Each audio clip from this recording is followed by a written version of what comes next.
Hello, this is Chiak. We are back again with another set of Sherlock Holmes versus Jack the Ripper. So fortunately when I went to save, it brought me out and Sherlock said, let's go to the cobblers. So now we're going to go see Abraham.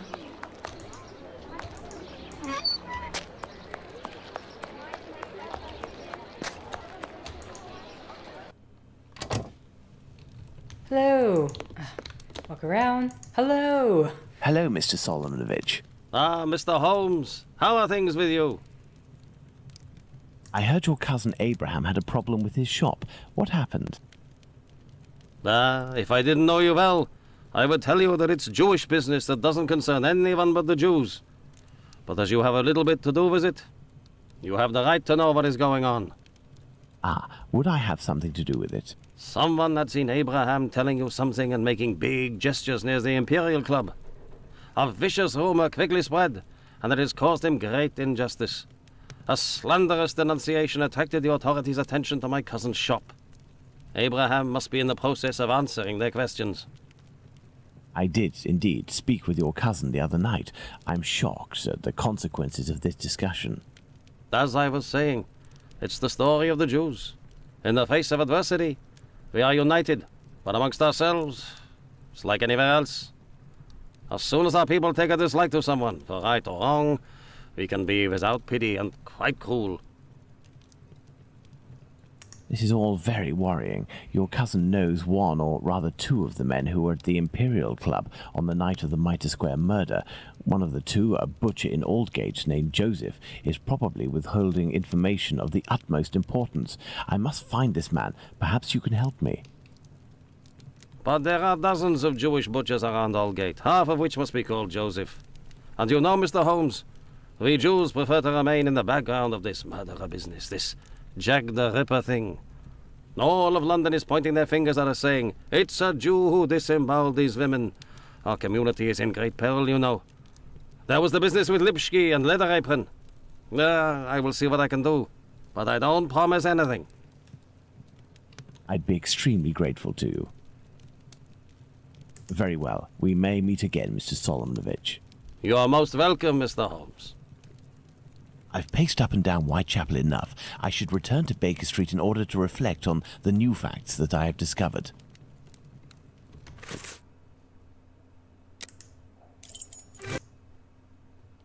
Like how... Oh.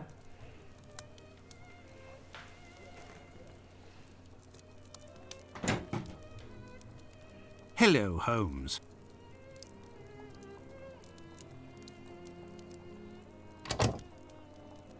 Good day, Watson. Listen, Holmes, I know I should have got here sooner to give you a report on my research, but this case has led me to neglect my patients and my wife more than I care to admit. I've been able to sort things out over the last few days, and now I am ready to pursue this investigation. You don't have to justify yourself, Watson. Whilst I do tolerate you as an observer, and despite your occasional help with more menial tasks, may I remind you that you are by no means an indispensable part of this case. Oh, you tolerate me as an observer, do you? Oh, you're too much, Holmes. Well, Mr. Detective, despite my absence, I have been working on this case, putting my relationship on the line in the process. And I happen to have a confidential letter that only passed from one lord's hand to another. What it contains is extremely serious and concerns Dr. Tumblety and his collection of uteri. Let me see that. My lord, by hereby assured of my entire collaboration in the affair to which I must reply, no one will be able to cast opprobrium on our institute or ourselves. Our eminent colleagues support our policies, and they won't cooperate with the police as long as the higher interests that we serve aren't menaced. As you mentioned, we must avoid having to explain to the uncultured masses the exigencies of medical research. A general crisis of confidence will result in the inevitable amalgamation that the press would hasten to create between this and the hideous murders committed in the East End. To this end, I tactfully revoked the rumor that you mentioned in your letter when I met with my colleagues. It turns out to have grounds, and these are the specifics that I was able to obtain. 18 months thence, an American doctor in London did in fact contact certain hospitals. His approach was aimed at getting stocks of feminine genitalia, particularly uteri. He was motivated initially by the finalization of his research and of its publication. The doctor in question wanted to continue a uterus specimen freshly conserved in formalin, with each of the research dissertations sent to each of the colleagues involved. A large quantity was thus necessary, and this doctor proposed to buy each of the uteri for £20 each. The hospital director did not pay heed to these demands. Of that I have been assured. Between you and I, my lord, who knows what strange consequence would have followed these demands of the American doctor? The rumor of these unusual commissions made the tour of the hospitals in question at the time and has spread to others since. Simple day laborers employed in our organizations considered that the gain of £20 could justify a theft, perhaps worse. The identity of the doctor is unknown to me, but based on the recall of one of my colleagues, this man had the most impressive reference. But after a bit of research that I didn't find the existence of any publications. With an eventual correlation on this or on the other side of the Atlantic, the man left London shortly after his pitch, it would seem. I cannot help but think that he has perhaps returned to London and has found someone who might furnish him with what he is looking for. Excellent. This American could turn out to be of great use to use. That's right, and that's not all. I did some research and finally found an illness that affects the genitalia and can, in certain cases, cause facial symptoms resembling the mutilations seen on the last victim. It is called, would you believe? Syphilis and the emaciation that can be seen in affected children. I have known that for days, Watson. Really? Listen, now you're already here, Watson, we may as well continue the investigation. Do you remember the map on which we established the area in which our killer lives?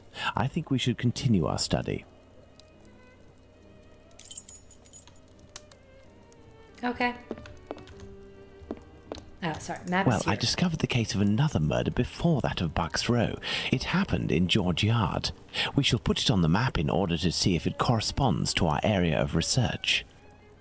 We must place the murder of Martha Tabram in George Yard on the map. Marissa Sawyer's like, where's my... This here's George Yard? Yeah. That is where Martha Tabram's murder took place. There's no point going there. I already have all the information we need on that matter. You see, this murder took place in the area in which our killer lives, his safe zone. Nonetheless, there are two major differences between the murder of this Martha Tabram and that of Polly Nichols. Firstly, the blows inflicted are not the same. And the second difference? It follows on from a doctor's opinion. He claims two weapons might have been used, and if there is one group of people we absolutely must not trust in this business, it's doctors. Don't you agree, Watson? Watch it, Holmes. Tabram's murder took place in an area where the murderer, whose cowardice is clear, was able to make a quick getaway, that is to say, near his home. For his second murder, he would have wanted to go further afield, so the police would not link these two cases.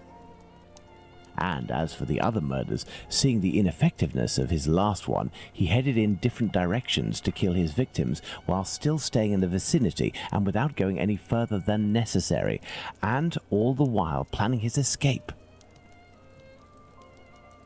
My dear Watson, we now know what this man looks like, in what area he lives, and that he suffered directly or indirectly from syphilis. Let's not forget the anatomical knowledge he must almost certainly possess. Given his lower-class background, a butcher seems very likely. However, it may be the case that the man was a butcher once, but is no longer. He might also have been a medical assistant. Who knows? That's why we need the testimonies of the other Joseph and Dr. Tumblety in order to be certain. What shall we do, Holmes? As the police's cooperation is futile and can be ruled out, we have nothing to do but wait. Watson, wait, and hope we see one of these two men before the killer strikes again. At last, a long day's work done. How are you doing, Holmes? Fine, Watson, just fine. I suppose you still haven't heard any news from Whitechapel? No, Watson. It's been almost a month now. Who knows? Our killer may have brought justice upon himself, overcome by remorse and ignominy for his actions. Not a chance, Watson. You haven't done anything about the story of a kidney that was sent in the post and reported by the papers. Why not? The killer left a message on one occasion with the intention of harming. The letter accompanying this package served no purpose other than to give value to its recipient and arouse disgust against its sender. The killer has never done anything for nothing. In order to authenticate the Galston Street message, he left an indisputable piece of evidence. Can we really say as much about this kidney? I don't know. All I know is that there are letters piling up on your desk. Isn't it time to move on to another case? Absolutely not, Watson. I think that the other Joseph is reluctant to meet me. The man he saw must certainly have put the fear of God in him, a man well known for his violence and his hatred towards Jews. There can't be any shortage of those in Whitechapel. I have hope yet. As for Dr. Tumblety... We found him, Mr. Holmes. We found him. Who's that? Dr. Bumblebee. He's been locked up by the bobbies, but they've let him loose. Oi, he was looking round like a rat who's scared of his own shadow. He's gonna do a runner, he is. Watson, this is our chance. The game is afoot. Let's hope that Tumblety will go to collect his trunk. As for you, my little friends, thank you for lifting this burden that has been on my shoulders for almost a month.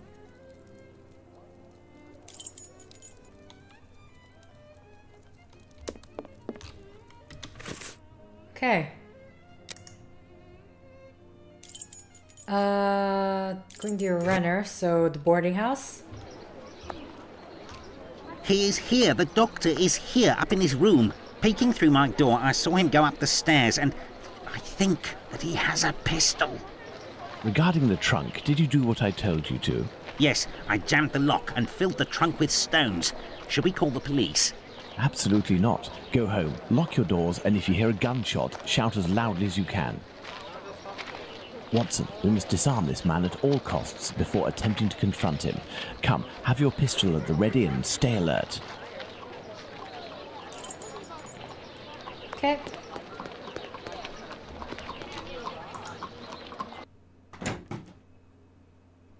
Don't move a muscle or I shoot. Who?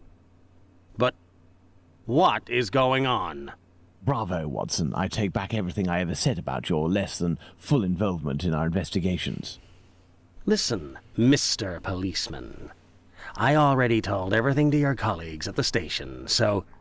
Don't you believe it, sir. We're not with the police. We are here to talk about human organs, an area in which you seem to have a great deal of interest. What? But who are you? We are the ones holding the pistol. Listen, Tumblety, tell us everything you know and you will be spared from the noose or a bullet. Have you tried to get hold of any female genitalia from someone during these past months? So that's it. You English. Listen, as it happens, I do have a collection of female genital organs which I hold dear and never miss the chance to show my friends whatever the occasion. If you knew what I feel when my eyes meet the young men's as they contemplate with astonishment and disgust this soft and flabby skin that they worship and place at the center of all their passions. Women repulse me, gentlemen. They are one of nature's greatest mistakes. Lying, haughty, and most of all, nauseating. No, sirs. Men, mankind, we are not made to soil ourselves with such animals, and it is my task to educate my peers, like the ancient Greeks used to do, and put them on the path to masculine relationships, the only kind worthy of our intelligence. My God, this man has lost his marbles, Holmes. You haven't answered my question. Did you attempt to obtain any female organs? Indeed, but a long time ago. I was living in Liverpool at the time. A few of my specimens were starting to lose their freshness. But despite the sum proposed, the heads of the university hospitals refused to accede to my demands. The fear of what others would say, certainly. I know nothing more similar to an arrogant fowl than an English doctor. Yakety yak, always showing off in the courtyard with their haughty airs. And as soon as... Shut it, Tumblety. So, was it you who killed all of these women? Yes or no? I regret to say that it was not. If I had really wanted a few more uteri, I would have had them brought in from the United States, where it would cost me much less than here. Or I would have shown a few gold coins in the hallways of a morgue or a hospital in London, and they would have kissed my feet to sell them to me.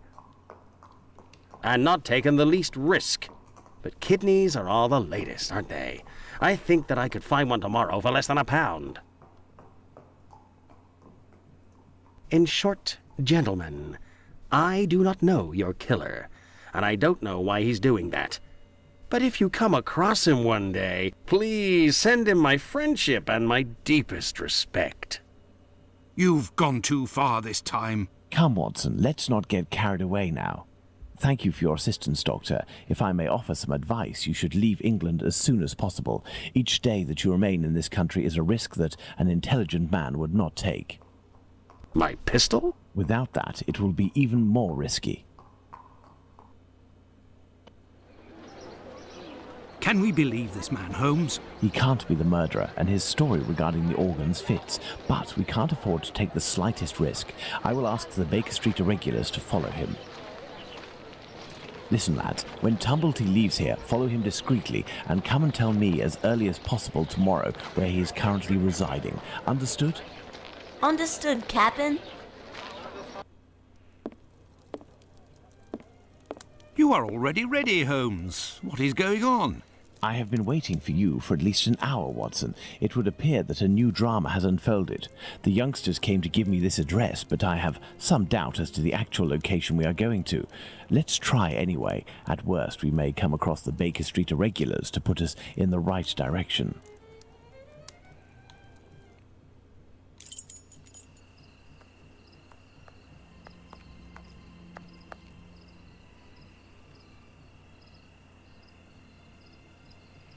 We are lost, Holmes. No, we're not, Watson. We are heading for the very street I'd hoped for, but as I wasn't sure it was this one, I've made a few big detours in order to find the right one. I'll know it when I see the name. Why, of course, Holmes. Why didn't I think of that? The great Sherlock Holmes can't...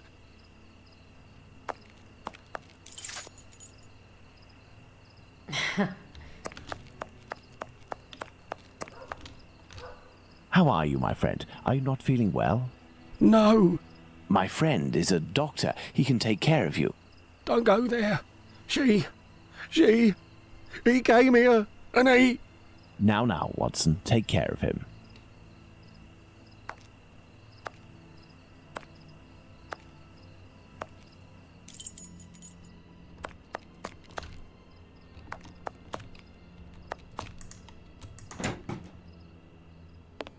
Oh.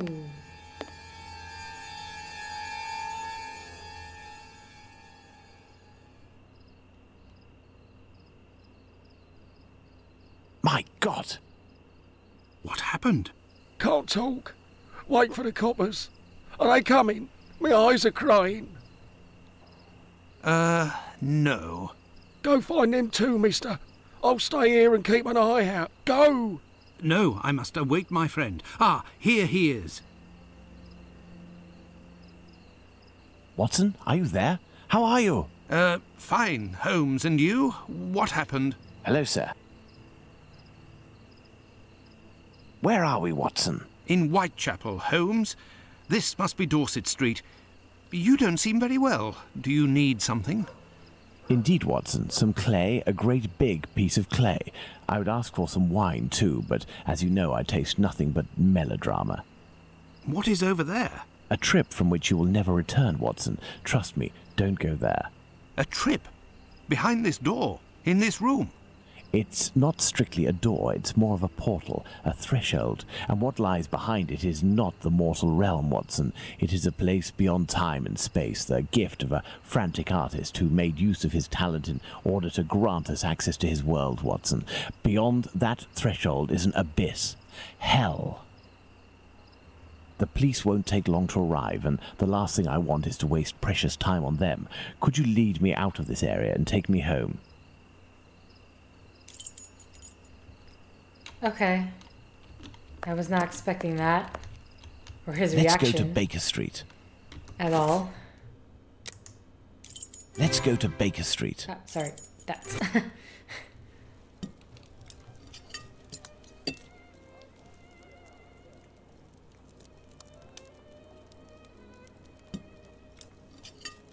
You should come and eat, Holmes. Mrs. Hudson has worked wonders. The joint has been cooked medium rare. If only you would tell me what was in the courtyard. The answer, Watson. The answer, Holmes? Yes, the answer to a question that you asked me a few weeks ago. And how the devil can the answer to a question I asked you be found in that courtyard? And what question are you referring to, Holmes? How our killer set about reaching the height of horror by taking another victim, Watson.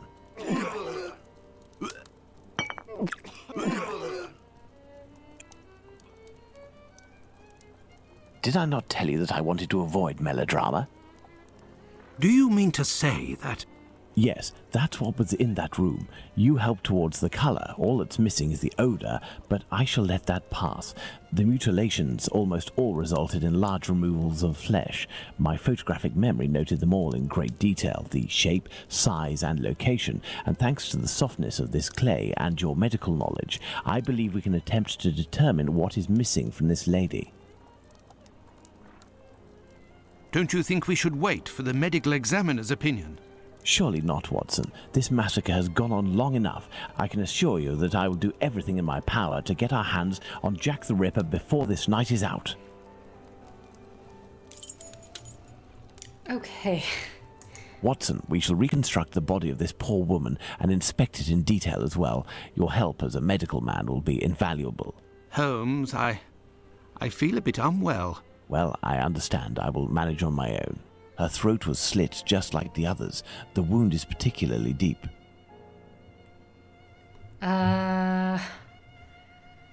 Replaced? We mean by replaced organs.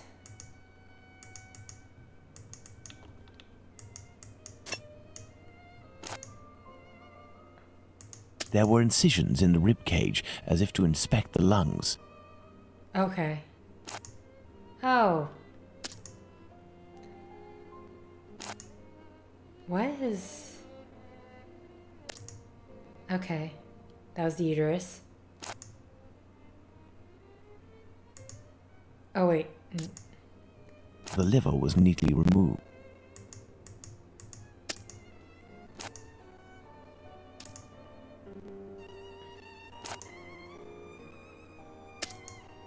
I don't know what this... That's... Oh, kidneys. Okay. The liver was neatly removed.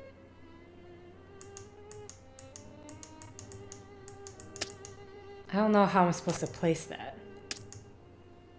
I got the spleen somehow. The liver was neatly removed.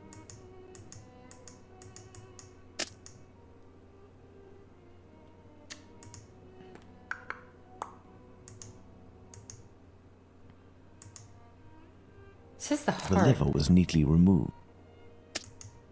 Okay. The liver was neatly removed. An organ is missing, apparently. I must specify which organ this is on my list. The heart.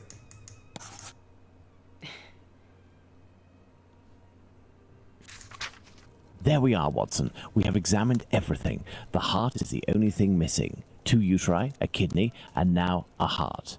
He had all the time he wanted in which to disfigure her, cut her up like a piece of meat, and yet took nothing but the heart. What do you think of that, Watson? Watson?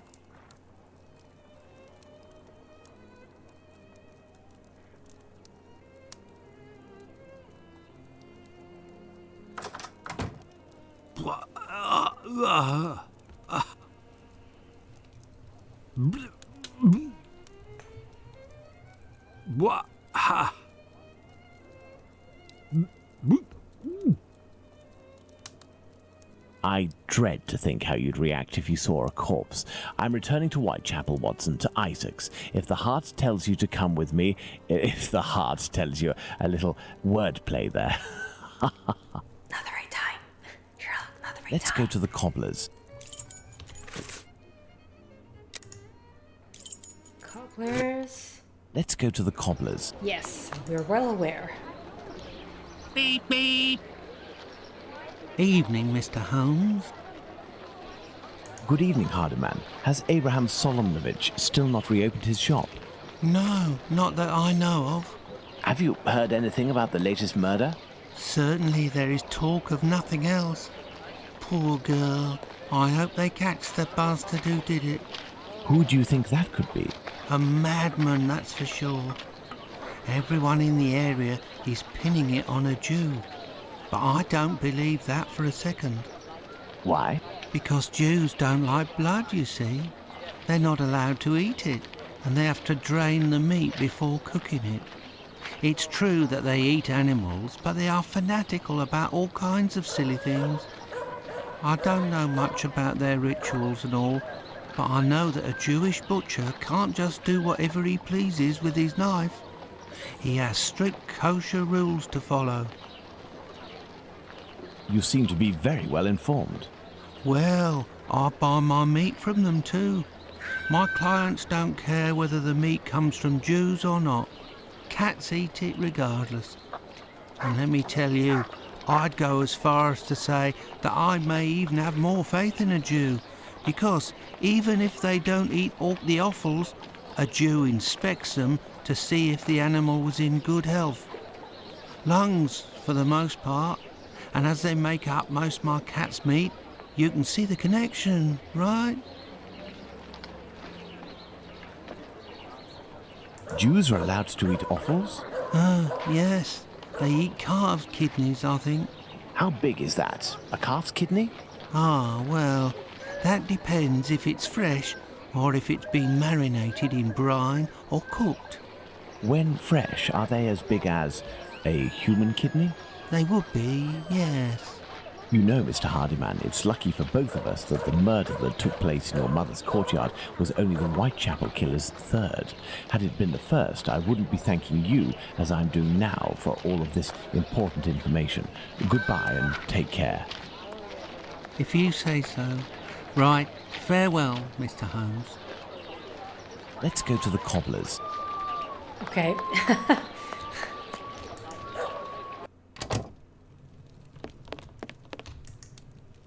Good evening, Mr. Solomonovich. Evening, Mr. Holmes. If you've come about the business with my cousin, I hate to say... Before you respond to my request, I must ask you to answer this question of the utmost importance. What offals are Jews allowed to eat? Well, the same as you. Kidney, heart, liver? Yes. How are they prepared? Kidneys are boiled, heart is often finely sliced and cooked on a skewer, and liver is always grilled. These offals, do they come from cattle? Yes, beef or veal. And eating non-kosher food would be a grave affair for a Jew, isn't that right? Yes, it would be very serious. But what are you getting at? If I were to tell you what I'm thinking, Mr. Solomonovich, you would pull out your own eardrums to not hear the end of my sentence. It goes against the beliefs of hundreds of members of your community, and for some, perhaps even worse. I will ask you one last time before involving the authorities, who I assure you will be far less discreet than myself. Do you know who the second Joseph is, the Aldgate butcher, who your cousin knows from the Imperial Club? His name is Joseph Chaim Levy, but I don't know where he lives. I know nothing about him, other than he's a member of the Imperial Club on Duke Street. That street is after Church Passage, coming from Mitre Square, am I right? That's it. Thank you. You have been an enormous help to both of us. Now, listen carefully. I need you to find 4 or 5 strong men among the members of your family who you trust wholeheartedly, and to wait here with them until my arrival, or you receive a message from me. Is that clear? But if you will tell me... Later, Mr. Solomonovich, later. Let's go to the Imperial Club. Okay. The Imperial Club... There's the Imperial Club. Let's see if I can find Joseph Hyam Levy. Hello, sir. Hello. Can I help you, sir? Indeed, I have an urgent message from Mr. Joseph Levy, the Aldgate butcher. I regret, sir, but Mr. Levy is not at the club at present. You can wait for him if you wish. I thank you. Do you know where I can find him? His home address, perhaps? It is a very urgent matter. I am sorry, sir, but we do not give out information regarding the club members to people outside the group. I understand. I must find a way to enter the Imperial Club without having to go through the entrance hall.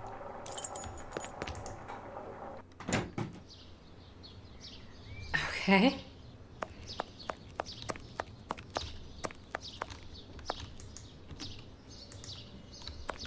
There is a cellar window behind this barrel, which is preventing me from passing. Okay, I just want to see if there's anything in our inventory. There is a cellar window behind this barrel, which is... Ah, here we go. Coal. It's a service door and firmly locked. There must be a stock room in the cellar beneath this room. If I can just get into the coal cellar, I shall be in the place. This barrel is on a wooden pallet, but it is too heavy to be moved. I will need a pivot.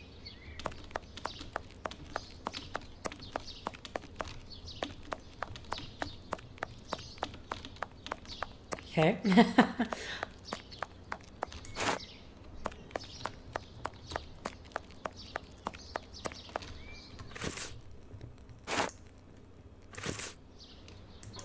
I will need a pivot. I will need a pivot. I will need a pivot. Okay, so I need something else. Okay,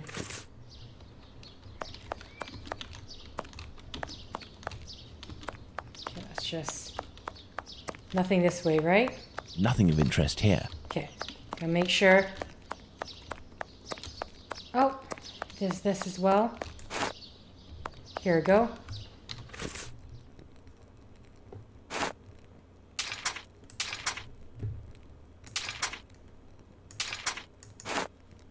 Okay. Gotta make sure.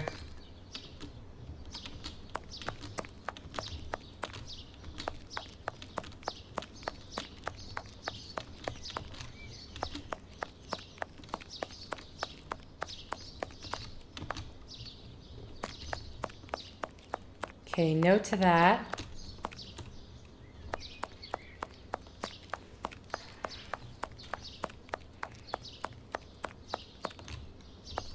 There we are. My pivot is in place. Now, let's find something to tip over this barrel.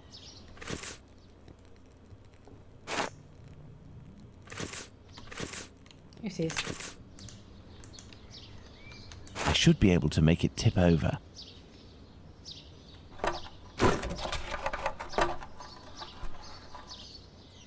It's not noisy at all. Closed. The cellar window is locked from the inside by a simple iron hook. Okay.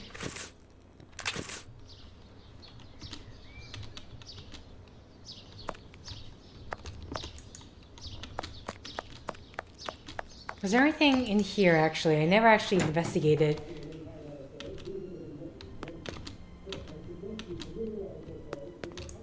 This may come in handy. A note encouraging members of the Jewish community to remain prudent and vigilant after rumors about the Whitechapel murders. Chief Rabbi's reminder, the Whitechapel murders weigh on our community heavily. Consequently, exemplary conduct must be shown now more than ever, as well as increased vigilance. Jewish establishments such as synagogues, shops, and clubs are likely to become targets. All incidents must be stifled as much as possible. So I got a hanger. Here's for vigilance. I'm gonna break into your place. Don't mind me. Let's go. Good. Let's try to find the exit that leads to the club.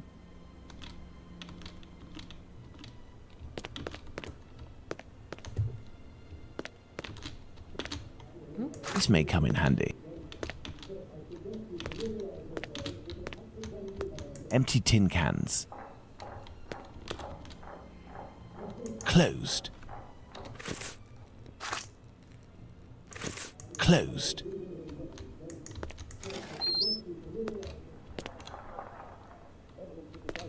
kitchen.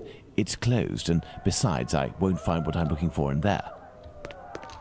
Let's hope that it really is the key to this door. Administration. Perfect. This must be where the information on club members is kept.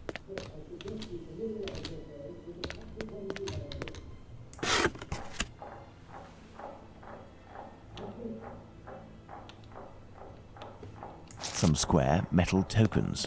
Curious. There is a document. Sir, I wanted to let you know that if your club needed kosher meat when you have any special functions, I would be available to furnish it for you. Guaranteed by a compliant abattoir, it will be delivered directly to your society at the time that it is convenient.